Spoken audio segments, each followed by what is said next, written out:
Batman Sason'da dünyaya geldim ben 1974'te. 13 yaşındayken İstanbul'a geldim. Kumkapı'da aşağı yukarı bir 10-12 yıl, 13 yıl yaşadım.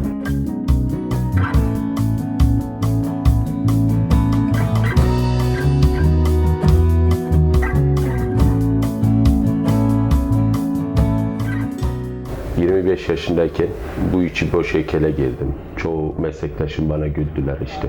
Türkiye'de pek bu yok, tutulmuyor, iş olmuyor. Olsun dedim. İtalyanlar yapıyorsa biz de yaparız bu işi dedim. Şu anda diyebilirim ki Türkiye'deki %90'ı içi boş heykelleri ben yapıyorum, piyasaya döküyorum. Hep kişiye özel çalışıyorum. Kimsenin modelini kimseye asla. Böyle bir şey yok. Mümkün oldukça biraz dürüstlük üzerinden. Piyasa bize güveniyor, biz piyasamıza güveniyoruz. Bir aile olduk. İlk ustam İsa diye bir arkadaşımız, halamın oğluydu. Onunla başladım. İşi bu şekilde öğrendim. Doğu dökümde başladım. Ondan sonra başka bir yerde daha başladım, Sofçağ'ında. Bir 5 ay daha oraya öyle devam ettim. Ondan sonra asıl bu işi tam olarak içi boş heykel teknik dökümde başladım ben.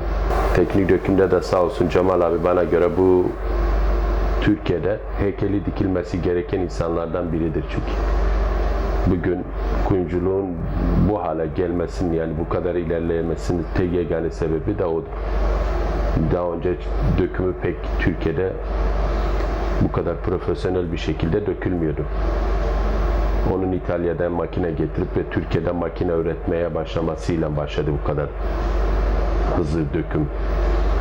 Çağ atlaması, işte İtalyanlarla rekabet etmemiz, değişik ülkelerle rekabet etmemiz gerçekten bayağı ilerletti. İşte bunu bu şekil sağlam bir şekilde besliyoruz ki bozuk çıkmasın. Var gücümüzden bastırıyoruz.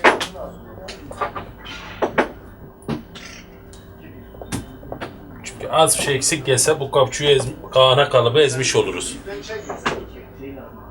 İki demir arasında sadece kapçunun üstüne baskı yapacak taşlar.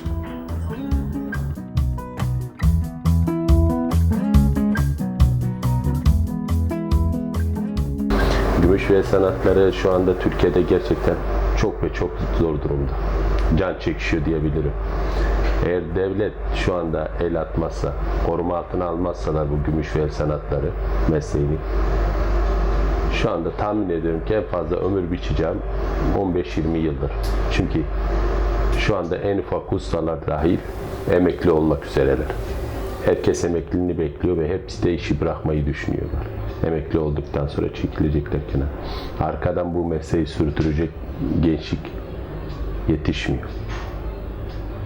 Yetişmesinin sebebi de özellikle kazanç olmadığı için, az kazanç olduğu için. Ama bu sanat hiçbir zaman parayla ölçülmemeli. Hani kazanmaktır, şu değil.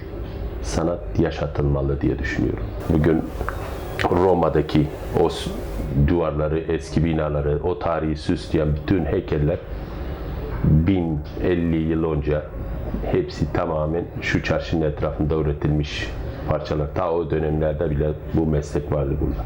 Ha bugün yavaş yavaş gidiyor. Yani elden gidiyor.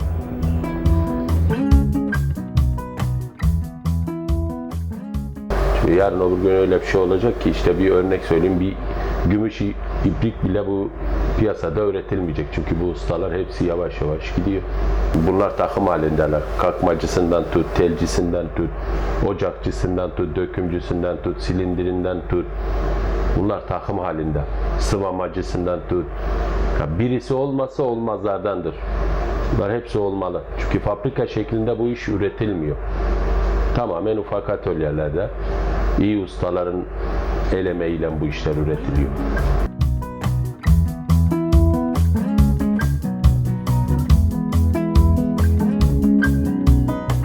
Bu işe girmek isteyenler bu işi severek girecek.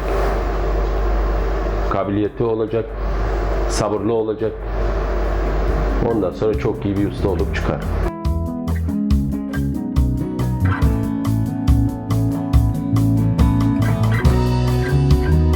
Ama bu meslekte kazanç yok. Kimse kazanç beklemez. Ama iyi ustalık beklesin herkes. İyi bir sanat beklesin. Sanat parayla ölçülmez. Bunu bilir, bunu söylüyorum her zaman.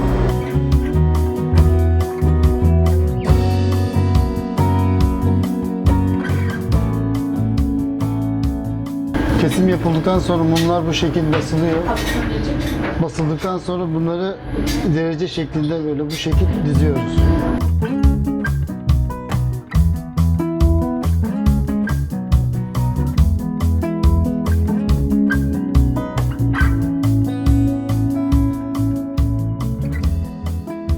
Vallahi eskileri özlüyoruz.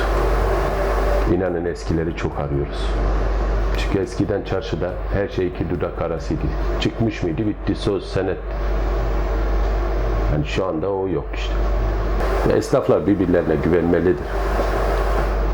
Güvenceyi vermelidir. O da nasıl verecek? Zaman içerisinde çalıştıkça, emeklerle, birbirleriyle çalışması bu şekilde. Ama şu anda çarşının %60'ı, %70'i birbirine pek güvenmiyor. Bu kuyumcu da, gümüş piyasası da. Bu iyi bir şey değil çarşı için. Ama eskiden öyle değildi. %99'u birbirine net güveniyordu. Götürürdü bir 10 kilo, 20 kilo birbirlerine bırakırlardı. Hiç sormazlardı bile kaç gramdır, kaç değildir. Bu kadar güvence vardı ama şimdi o yavaş yavaş bitiyor. Çünkü farklı insanların girip piyasayı çarpması, alıp gittikten sonra bir de dönüp geriye gelmemesi, o güzel şeyleri hepsi alıp götürdü.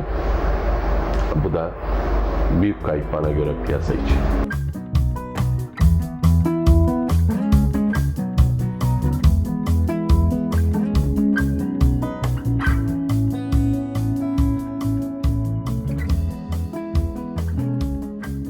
Mesela kuyumcu dedikleri zaman hemen millet para basıyor sanıyorlar ama öyle değil. En büyük acı olaylarımız, kaç tane arkadaşımız böyle kurban verdik. Atölyesinde çalışırken öldürülüyor. Sırf kuyumcudur diye. İnsanın içini acıtıyor bu. Yani bir insan kendi atölyesinde öldürülür mü ya? Bu insanın içini acıtıyor. Sen kendi atölyende dahil can güvenliğin yok. Yani bunlar insanın içini acıtıyor. Bunlara tanık oluyoruz. Mesela alıp altını gidip çatmaya çalışırken, ekmek kazanmaya çalışırken yollarda yolunu kesip ölen arkadaşlarımız var. Bunlar da insanın içini acıtıyor.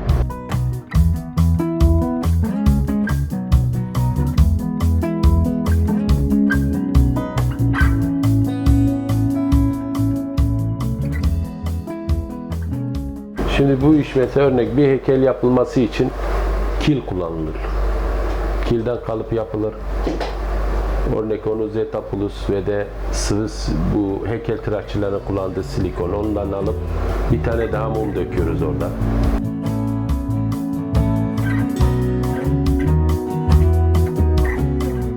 Mumun içini boşalttığımız mumun üstünde çok güzel bir şekilde oynuyoruz. Motifleri veriyoruz. İşte vücut hatlarını veriyorsun. Ondan sonra kalıba alıyorsun. Tabii aynı şekilde bir de kullandığın büyük parçalara göre uyarlıyorsun o parçayı.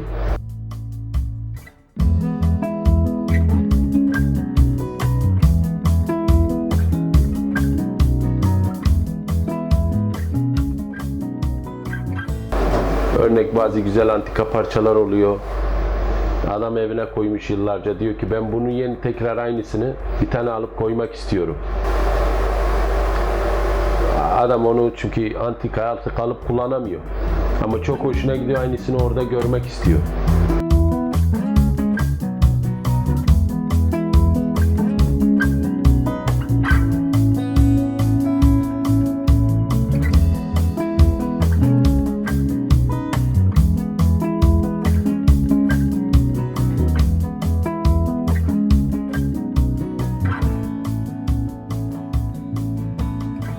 Normal zaman içerisinde biliyorsun antikalar kullanılmaz hale geliyor. Aynısını yapıp bile bırakıyoruz, evine kullanıyor. Aynı şekilde. Bunlar güzel oluyor. Ne oluyor? O antika parça işte kaldırır, en kötü ihtimal koruma altına alır ama diğer yaptığı parça hep göz önünde olur adamın. Çünkü seviyor o parçayı, o parçadan ayrılmıyor. Gözünün önünde olmasını istiyor.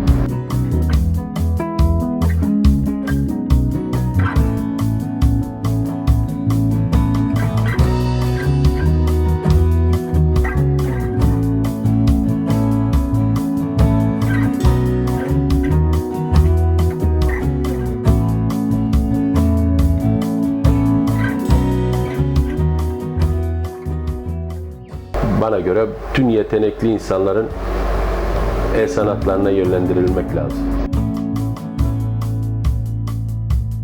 Çünkü yetenek kolay değil. Yetenek bulunmuyor, zor. Yeteneği bulmak çok zordur.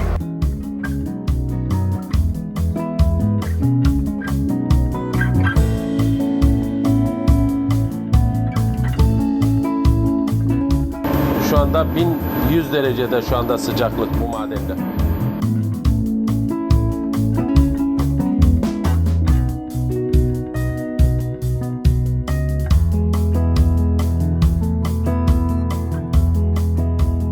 Şu anda bunun sıcaklığı da 650 derece.